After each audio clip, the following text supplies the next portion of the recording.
This is the second video in my three-part series on the equipment I carried during my fastest known time attempt of the Superior Hiking Trail. In this video we'll be covering the following gear categories: worn clothing, pack clothing, shelter, and sleeping kit. The first category is my worn clothing and equipment, which pretty much includes everything that's not in my backpack. All of these items typically aren't counted against a hiker's base weight.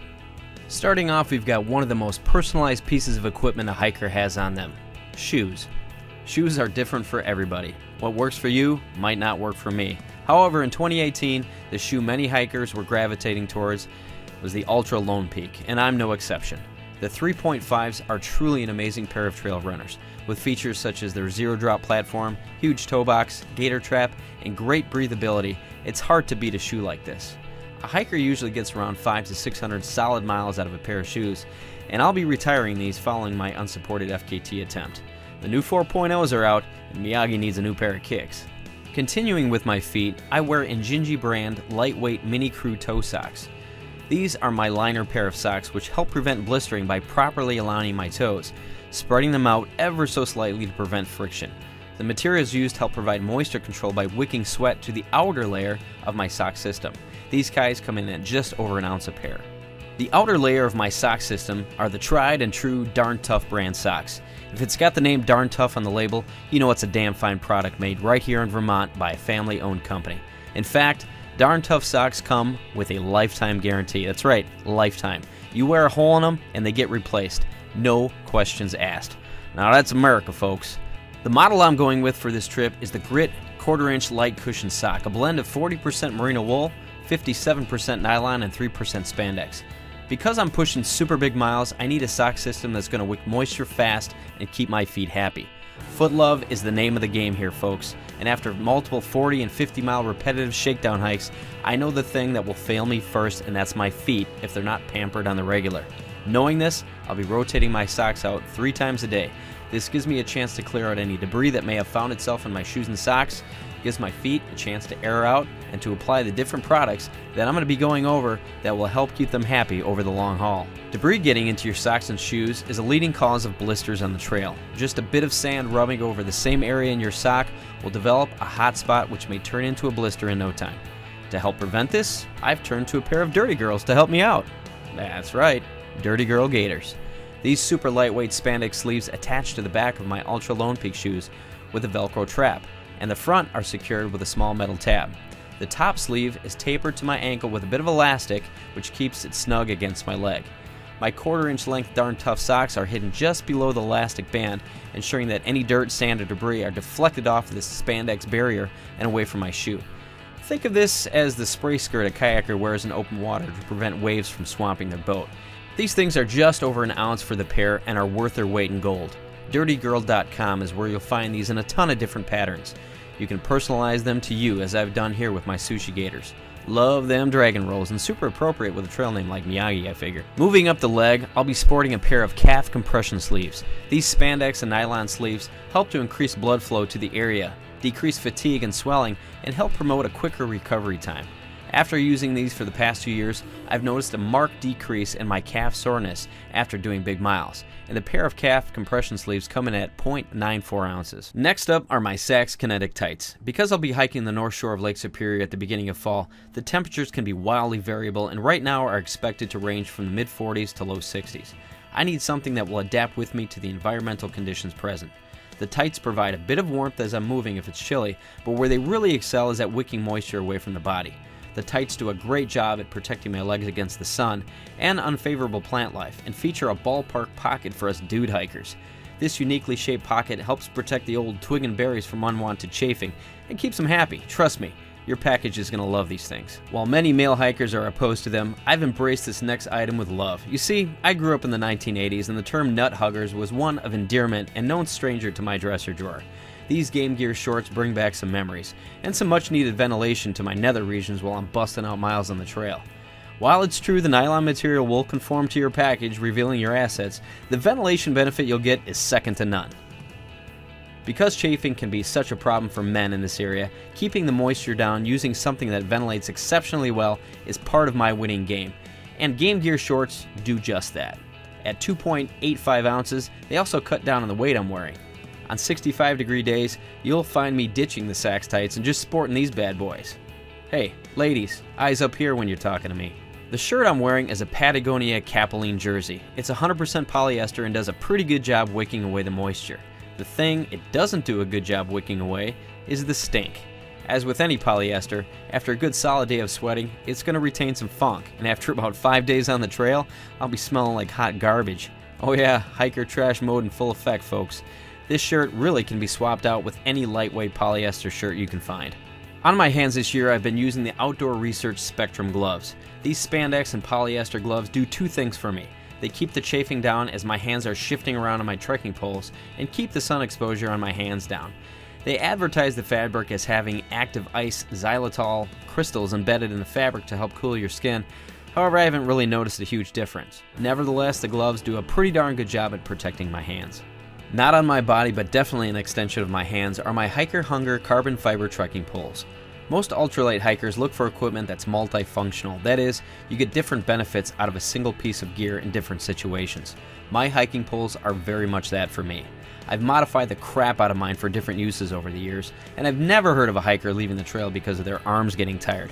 So adding a bit of weight to a set of carbon fiber poles made the most sense to me. Case in point, when you've decided it's time to take the Browns to the Super Bowl, you don't often have the time to dig through your pack to find your poop trowel. Why not make it immediately accessible on your trekking pole? This lightweight Vargo Dig trowel fits perfectly on my pole with just a bit of Velcro on the top. Doesn't get in the way of anything, and doubles as an extra tent stake in the time of need. It also makes a pretty good shield in the front of my pole with the old Miyagi logo so you know who's coming at you on the trail. My poles are also an integral part of my vlogging experience. I've got the perfect mounting spot for my UltraPod camera mount on my left pole. I simply articulate the arm of the camera mount up, slide the phone in, and I'm ready for my next walk and talk. For those distant selfies, group shots, walk-tos, and walk-aways from the camera, I've permanently mounted female camera mount adapters on the top of my trekking poles. A bit of strategic drill work combined with some JB Weld adhesive, and these babies are in for good. I can't tell you how many times these camera mounts have come in handy on my poles, and so far have never gotten in the way of anything. Gorilla Tape is handy for quick repairs and waterproofing, and what better place to store a few feet of this magical tape than on the upper portion of your trekking pole. A few wraps also helps to keep my UltraPod from sliding around on my pole when it's velcroed in. If I get in a situation where I need a quick shelter but don't have any trees around, I can set up my Dyneema tarp with my trekking poles and bear line for a quick place to hunker down and take a break. Trekking poles are also great for singing and dancing on the trail. Just don't do a pirouette in the process and trip on a root, or you'll forever be blessed with a trail name like Trips. Of course, my outfit wouldn't be complete without my signature Miyagi bandana. I've yet to see anyone sporting one of these bad boy patterns, so if you happen to see a goofy looking hiker coming up the trail with one of these on, chances are it's probably me. Aside from keeping sweat from rolling down into my eyeballs, my bandana also serves as my pot holder. The extra bit of fabric flopping around my neck is great for wiping my sunglasses clean, as it's the only thing that I have that's made of cotton. Just search the internet. There's a million uses for bandanas, and it's probably the most versatile piece of equipment I have. I actually keep an extra one tied to the left side of my backpack. Whether it's tying a tourniquet around my arm after a mountain kitty attack, blowing my nose, wiping down my tarp, or using it in place of toilet paper after an emergency blowout, my bandana is my silent soldier flapping along in the breeze beside me, my partner on the trail. Now that we've talked about the stuff that I'm wearing, let's take a look at the stuff I've got packed away. Whether it's time to warm up my body core temperature and hunker down for the evening, or the trail conditions completely deteriorate around me, I've got a layering system that works well for me in a wide variety of temperatures. Because this is pack clothing, the 2.1 pounds of clothing listed here counts towards the base weight of my pack. When I decide enough is enough and make camp for the night, the first order of business is to shed my pack and put on my layers.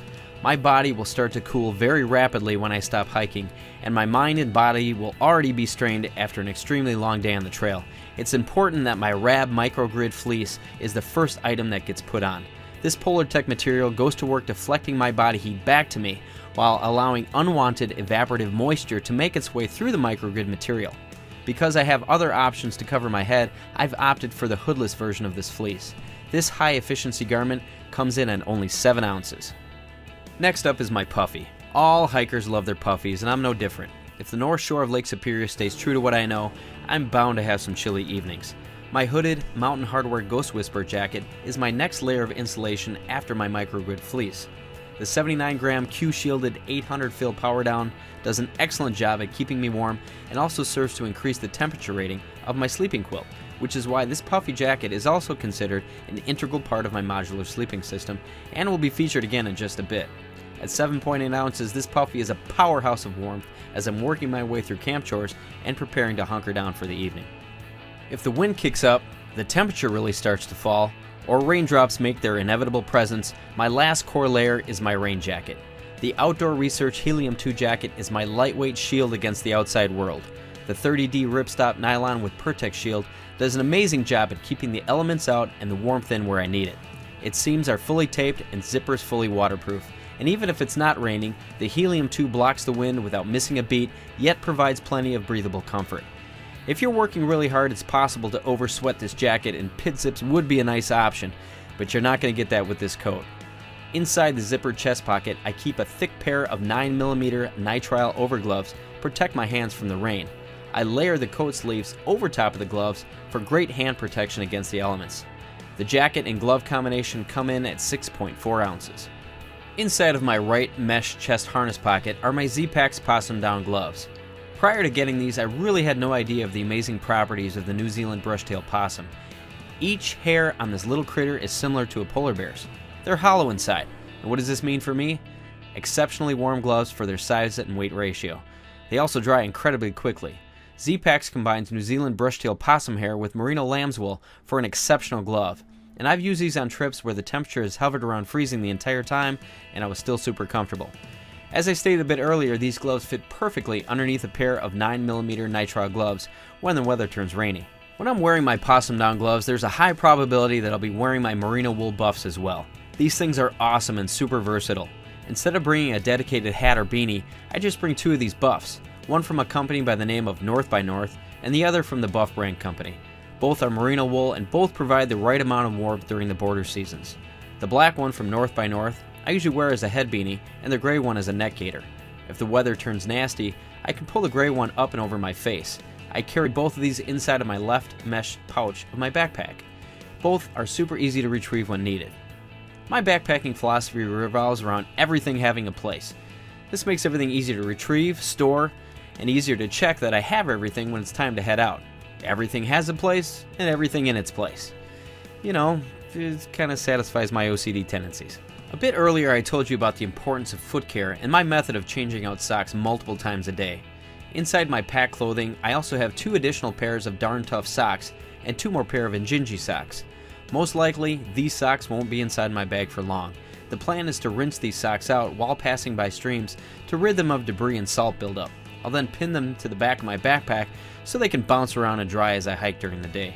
The last packed item is also inside my right mesh harness pocket next to my possum down gloves. My Sea to Summit mosquito head net is one of those underappreciated items that sits quietly in my pack. But when it's needed though, it becomes a real lifesaver. Minnesota and Wisconsin are known for the mosquito populations, and their presence at the tail end of summer is always an unknown. At 3/4 of an ounce, it's better to be prepared than to be constantly tormented if they're still out on the trail. All of these packed items are contained inside of a Hyperlite Mountain Gear Pod waterproof stuff sack. This unique design stacks perfectly at the bottom of my pack. Its shape allows me to efficiently utilize the space in my pack while providing a waterproof shelter for my layering system. I also put my repair and hygiene items inside of this pod, but more on that a bit later. Next up is my modular sleeping system coming in at 2.09 pounds. As you can see in my overview, I consider anything having to do with a good night's rest part of the system, and for me, it all begins with a hammock. For those familiar with hammocking, we all know that you can't have just one. There's one for every occasion with limitless options and ways of tweaking these things. And if you're a techno gear weenie, then hammocking is definitely for you. What drew me to a hammock was the quality of sleep I experienced in one, and when you find the right one with the features you want, it's pretty tough to go back to ground dwelling. For my FKT attempt, I began searching for the lightest weight hammock I could find, with one caveat: it had to have bug netting. And what I found was Dutchware's Half-Wit Hammock. Dutch allows you to customize the fabrics on his hammocks. Because I check in around 158 pounds, I chose his lightest weight Hexon 1.0 fabric. The hammock features a bug net that stops at my waistline, meaning the weight is cut down significantly. In fact, the hammock only weighs 9.97 ounces. The Dyneema Bishop-style bag that contains it, when it's packed up, doubles as my peak bag that contains my cell phone and watch when I go to bed. These are my 2 alarm clocks that I have positioned perfectly just above my head so I don't miss my alarm in the morning. To suspend the half-wit to my lofty perch up in the trees, I'm using Dutchware's Spider poly straps with sewn-on titanium Dutch clips and titanium beetle buckles to attach the straps to the continuous loop on the half-wit hammock. These straps are made from ultra-high molecular weight polyethylene, which means they're lightweight yet strong, with a pair including titanium hardware coming in at 4.3 ounces for the pair of straps.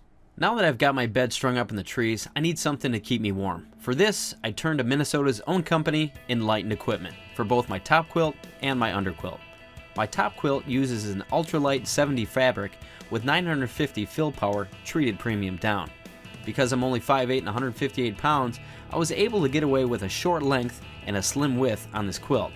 Even though temperatures are projected to be down in the low to mid 40s during my 7 to 8 days on the trail, I only opted for a 50-degree quilt.